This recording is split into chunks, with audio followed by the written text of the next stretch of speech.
Full Draw Friday, episode number 22. Today we're going to talk about some habitat improvements that anybody can do.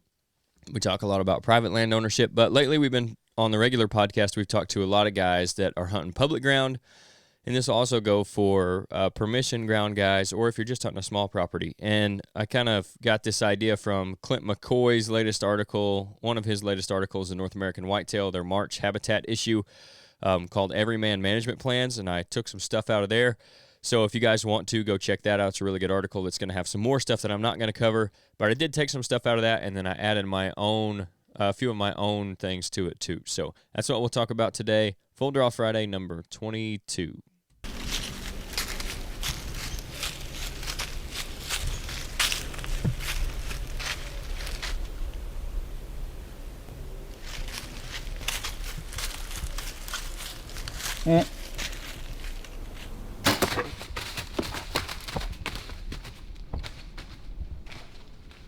So like I said, we're going to be talking about permission ground, public ground, and even small properties, what you can do on those for habitat improvement. Because again, most of the time when we're talking about that, guys think it's not really for them because there's not a high percentage of guys that own their own land just solely for hunting, or that they have the ability to make habitat improvements on. So they're going to be talking about today the guys who don't have that opportunity but can still do some stuff to improve that habitat for whitetails and really wildlife in general. So we'll start with the permission property guys. I hunt some permission property. I know a lot of guys around us do. Probably, I don't know what the percentage would be. It'd be interesting to find out what percentage of deer hunters are actually hunting permission property, not land that they own and not public ground. I'd say it's a pretty good percentage. So this hopefully will help a lot of you guys out. And these are some things that I'm going to do this year that I've done in the past that I think you can do on permission ground that are not really all that intrusive, that most landowners aren't going to have a problem with, that's going to help improve your whitetail habitat.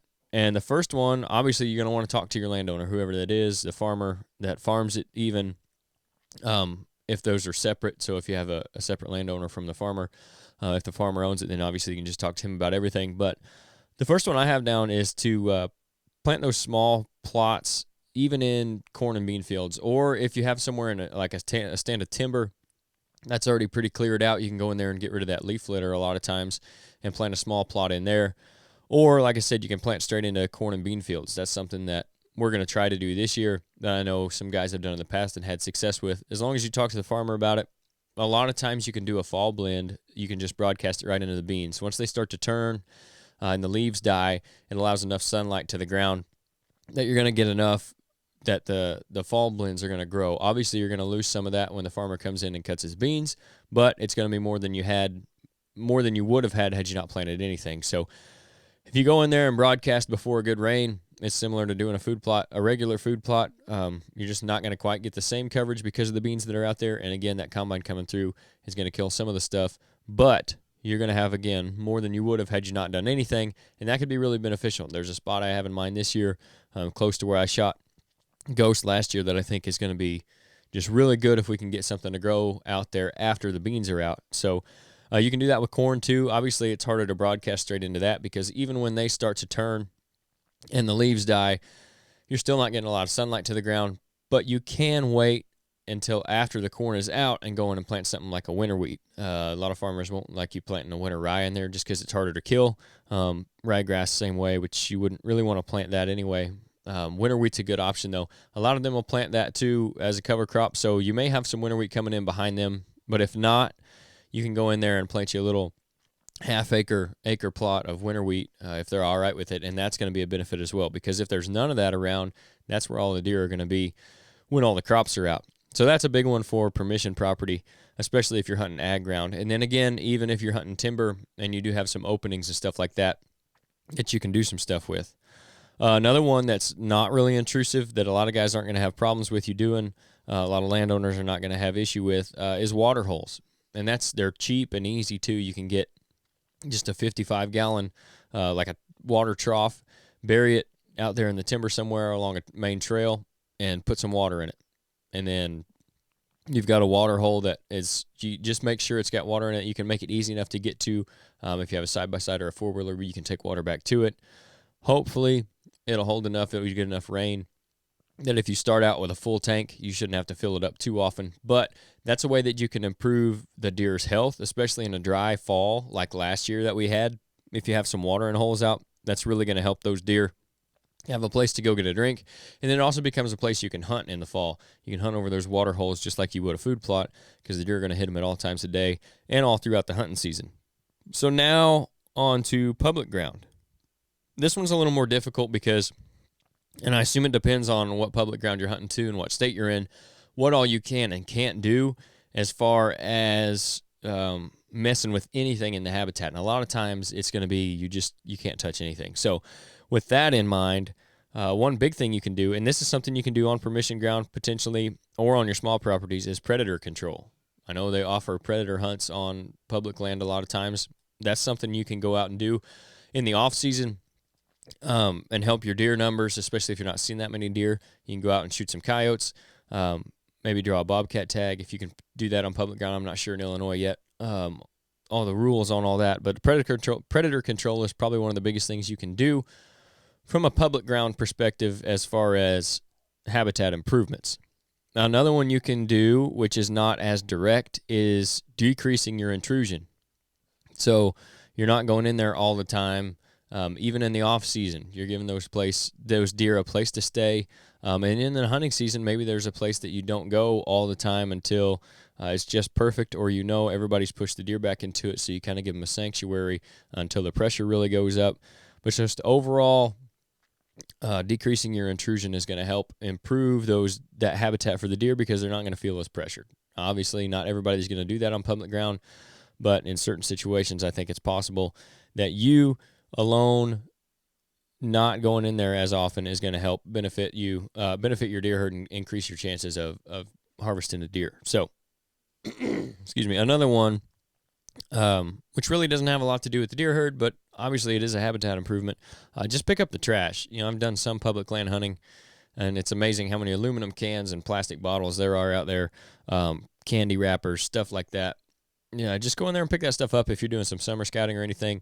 It's probably not going to affect the deer that much. That's something that Clint talks about in his article, but it is a habitat improvement, and I think it's a good thing to do as just kind of appreciation for the land and being able to be out there and hunting it. So picking up trash is a good one, and again, even on permission or small properties or private landowners for that matter, that's a good one to keep in mind.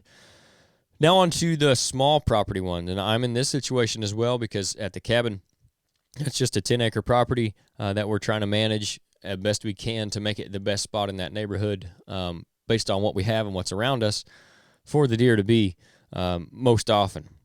So one thing that I do there is small plots and even micro plots, if you want to call them that. One of the plots there that I have harvested deer out of before, that I've got pictures of plenty of big bucks in, is less than a quarter-acre food plot.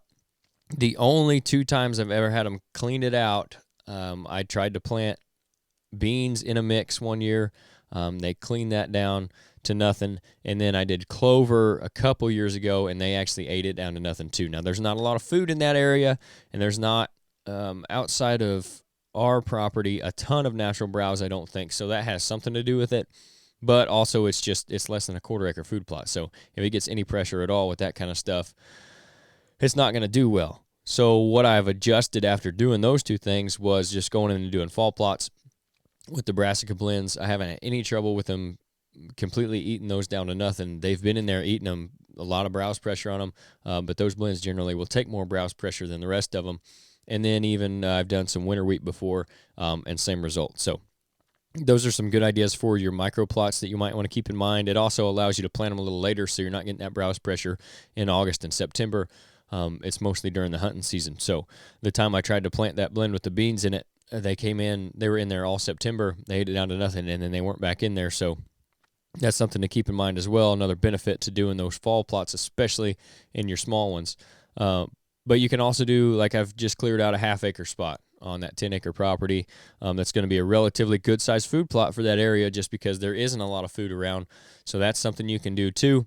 Another one, if you do own the property, even though it's a small property, if you have timber on it, you can do some timber stand improvement. And I think that's kind of a blanket timber stand improvement. Kind of gets thrown around a lot when guys are just talking about cutting down trees and stuff. But what I mean by that is selectively cutting down trees or hinge cutting, anything that's going to improve your timber with the idea of whitetail deer benefiting from it. Now, whether that be bedding or for mass crops or both, you can do those things.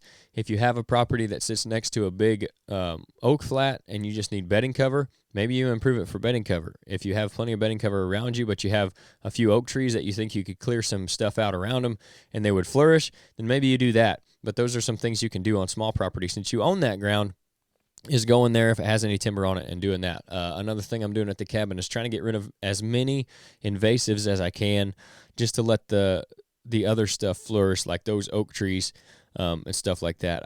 We have a ton of autumn olives out there that we have issues with that I don't really want. It doesn't provide anything for the deer. They eventually just die and lay over, and it gets in such a big mess that the deer can't even walk through it. So getting rid of invasives is another good timber stand improvement. It's going to let all the natural growth come up and do their thing without having to deal with that. So those are some things you can do as far as habitat improvements, even if you don't own a big section of private land or if you don't own any ground at all. Just on your hunting property, wherever you're hunting, whether that be public, permission ground, or a small private property that you do own, hopefully those are some things you guys can get out there and do. I want to do this because, like I said, we've been talking to a lot of public land guys lately on the regular podcast, and I know everybody doesn't own ground. We don't own a bunch of ground. Nate he doesn't own it. His family owns, 80 acres that he's probably messing with. Even that's not a great big property. None of us really own a whole bunch of land, so it's relative to us as well, and I know a lot of people are like that. So. And these are all principles that you can use on those bigger private properties too, whether you're talking 80, 100, 160 acres, whatever it is. But you can't do everything you can do on those properties on your permission or public ground especially. So hopefully these are some things that'll help. Appreciate you guys tuning in. Hopefully you've been keeping up with the regular episodes. We have some really good guests on. We're going to continue that in the upcoming weeks. We got some more guests coming on that are just full of information. So before we get you out of here, though, one of the guests we did have on recently was Rodney Hawkins, and as you guys know, he's a partner to the podcast. And if you're looking for your own piece of ground to manage and hunt, so maybe you are a permission hunter, a public land hunter, or you just got a small property and you're looking to upgrade or maybe get into your first property, or if you have property that you're looking to sell because you decided that it's not worth the time and effort or the money, and you just want to go to hunting public ground, or you do have permission ground, whatever the reason, Rodney's going to be the guy to talk to. He grew up hunting and fishing in Southern Illinois, and now he's putting that love for the outdoors into selling recreational properties as a land specialist with Midwest Farm and Land. They're not really your average real estate company. They've sold over $85 million worth of ground last year alone. They've got agents like Rodney all over Illinois, so really they're a local company, but they do have a national reach.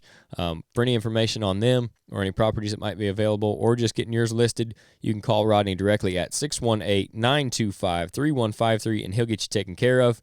He's also recently started a company called RG Outdoors, and they carry hard and soft-sided blinds and blind chairs, all from Radix Blinds, in addition to an all-natural scent elimination product called Camo Dust, which you can get more info on at camodust.com. We've actually got some of that here that he brought for us when he came in that we're going to try this fall and see how it works.